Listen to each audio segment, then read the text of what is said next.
My name is Camille Hart, and the first time I sold a part of myself, it was my hair. The salon wasn't even a real salon. It was one of those strip mall walk-ins between a payday loan place and a vape shop. Lights too bright, floor still wet from someone half mopping. The woman behind the counter didn't ask why I was there. She just looked at my hair, ran her fingers through it like she was checking produce, and said, "Virgin, long, healthy. You'll get decent money." Decent money. I almost laughed. When she tied off the first section near the base of my neck, my hands wouldn't stay still. I kept them locked under the plastic cape so she wouldn't see the shaking.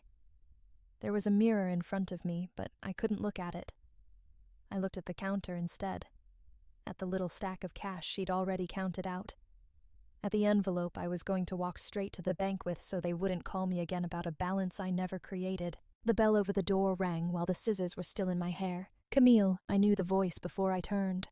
I hadn't heard it in almost a year, and still my stomach reacted before my head did. My grandfather, Thomas Alder, stood in that awful chemical-smelling light in his pressed coat and polished shoes, like money had wandered into the wrong neighborhood.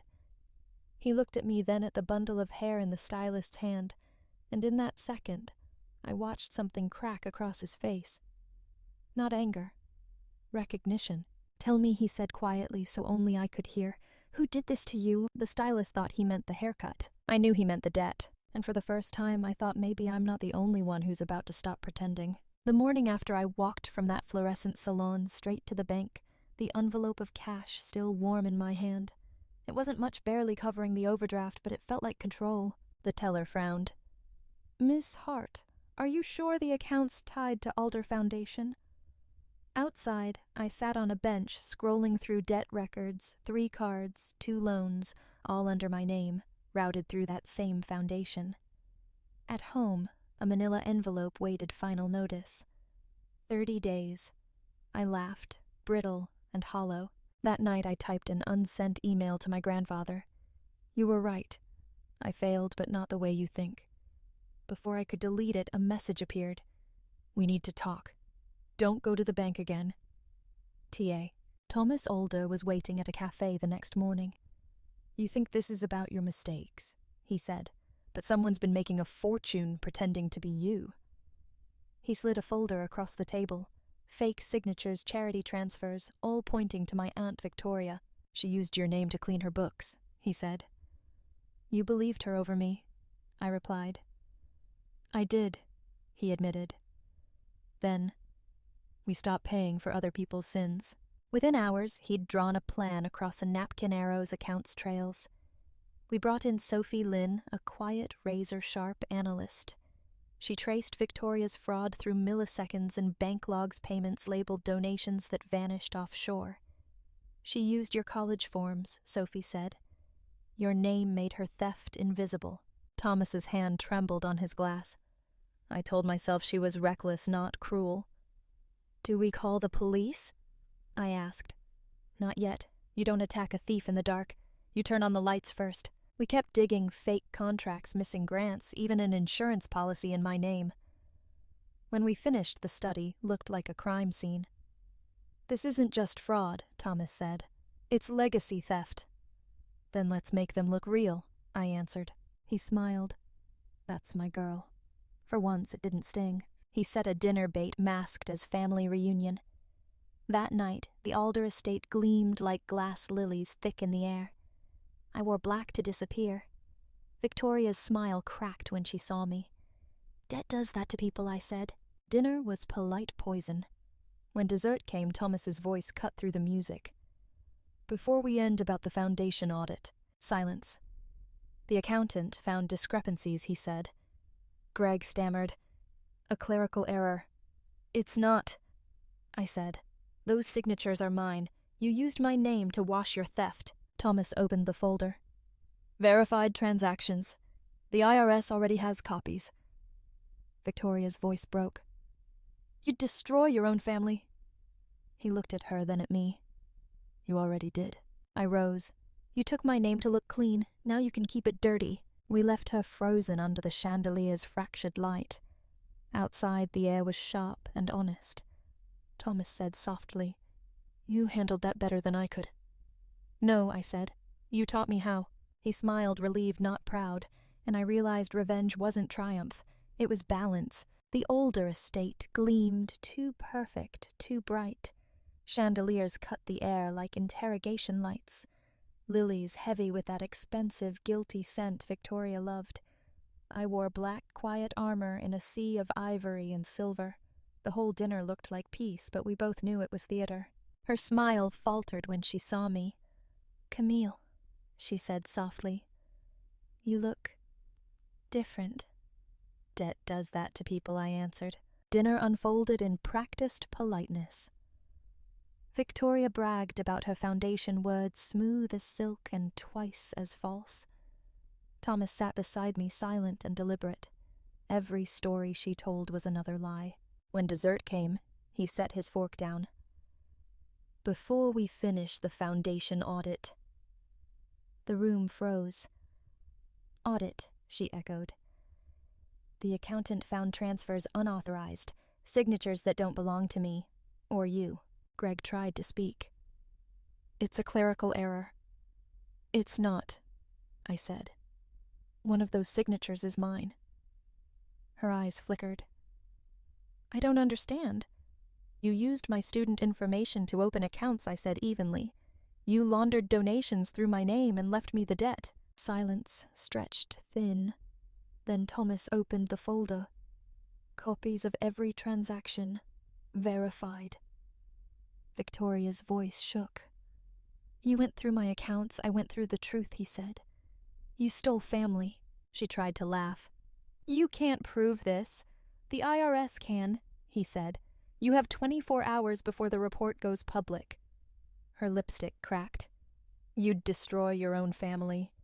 Thomas looked at her, then at me. "You already did." Outside, the air was sharp and clean. Thomas's voice was low.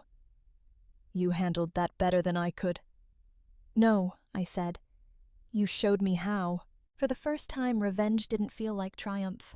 It felt like closure. By morning, the news had broken Alder Foundation under federal investigation. I watched it from my kitchen table, coffee untouched, every channel replaying the same photo, Victoria immaculate and destroyed. Thomas called before noon, voice steady. "It's done. They've frozen the accounts." I exhaled. "And you?" "I'm fine," he said quietly. "Just wish I'd seen it sooner." The silence between us said the rest. Sophie stopped by that afternoon, laptop in hand. "It's over," she said. "Greg tried to move the last $1 million offshore. Blocked." I laughed softly. It wasn't revenge anymore, just balance. Victoria called that night, still clinging to pride. "You've humiliated us." "No," I said. "I exposed us. You'll regret this, Camille." "Maybe. But I'll regret it under my own name." She hung up. I didn't call back. The next day, Thomas met me in the park with a thin folder. "The assets are being redistributed to real charities," he said. Then he handed me a photo me on his shoulders as a child. "I thought strength meant control," he said. "You taught me it's letting go." We sat in silence. No schemes left, no debts. When he stood, he looked lighter. "Take what's yours, Camille," he said. "But don't carry their shadows." That night, I deleted every file, every name, until the screen went dark. Outside, rain whispered against the glass, steady, cleansing. For the first time in years, I wasn't running or fighting, just breathing. Revenge was done. Freedom had begun. The storm passed quickly. Within a week, the Alder name that once filled magazine pages had vanished from headlines, replaced by newer scandals. But the damage was permanent. Victoria and Greg's accounts frozen. The foundation dissolved their circle of admirers, scattering like birds startled by truth. I didn't celebrate. I spent the next mornings at the same coffee shop where I used to count coins before rent was due. Laptop open, new contracts loading in. My inbox overflowed with requests, some from reporters, others from women who said my story gave them courage. I replied to none of them. Silence was still my language. Thomas stopped by the cafe one afternoon. He looked older but lighter. like a man who had finally set something down after carrying it too far.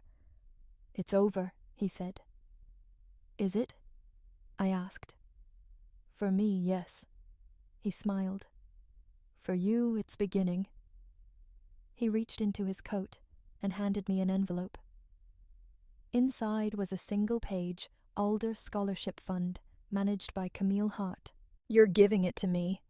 I'm giving it back," he said. "To someone who'll use it right." I couldn't speak.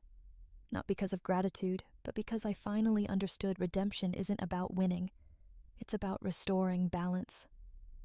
When he left, I walked along the waterfront, the wind pulling through my short hair. The city smelled of salt and new beginnings. My reflection followed me in every shop window, steady-centered, not waiting for approval. Later that night, Sophie called. "You know, she said you could write about it. People need stories like yours." Maybe someday, I answered, when it's no longer about them. Because that was the truth. Revenge had faded. What stayed was clarity, the power to exist without apology, to work, to breathe, to build something clean. Before bed, I opened the scholarship file again and renamed it The Restoration Project. Then I closed my laptop and looked out at the city lights, their reflections shimmering like unbroken promises. I whispered into the quiet, more to myself than anyone. They took my name to hide their lies.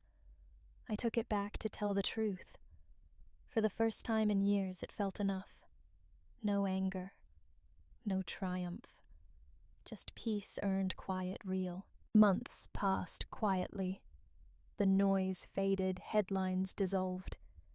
Reporters moved on, and the world found new scandals to feed on. But silence for once didn't scare me. It felt earned. My days became simple again. I worked from my studio photographing people who wanted something real small.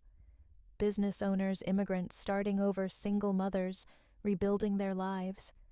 Each face carried a story of loss and survival. Maybe that's why they trusted me. I wasn't documenting beauty. I was documenting proof that people endure. One evening, while editing photos, I found a message in my inbox. "Your work reminds me of you. Quiet strength." It was from Thomas. A week later, he passed away peacefully in his sleep. The funeral was private, understated his way. I stood beside his grave under a gray sky holding a single lily. I hated those flowers once. Now I understood. They didn't symbolize guilt anymore. They meant release, renewal. Sophie attended, too silent as ever. When the ceremony ended, she handed me a sealed envelope. Inside was a handwritten note. "You've restored what was broken. Keep building. T.A." Attached was a small key and an address in his neat handwriting. The next day, I drove there, a small brick building near the river windows, covered in dust. Inside, boxes of old files, photography equipment, and a plaque already mounted on the wall. The Hart Foundation for Rebuilding Lives. I sat on the floor for a long time, just breathing. He had turned his empire into something human again and placed it in my hands. That night I took the first portrait for the foundation's gallery wall. It wasn't glamorous, just the face of a young woman who'd lost her job and started over. Her smile was uncertain, but real. As I looked at the image on my camera, I realized something Thomas must have known all along. Revenge ends, but restoration begins, where pride dies. I closed the studio lights and whispered, "We're done with vengeance, Grandpa. We're building now." Outside, the city shimmered under soft rain. The same streets that once held my shame now reflected quiet light. And for the first time in my life, I didn't want anyone to pay. I wanted them to see, to learn, to heal.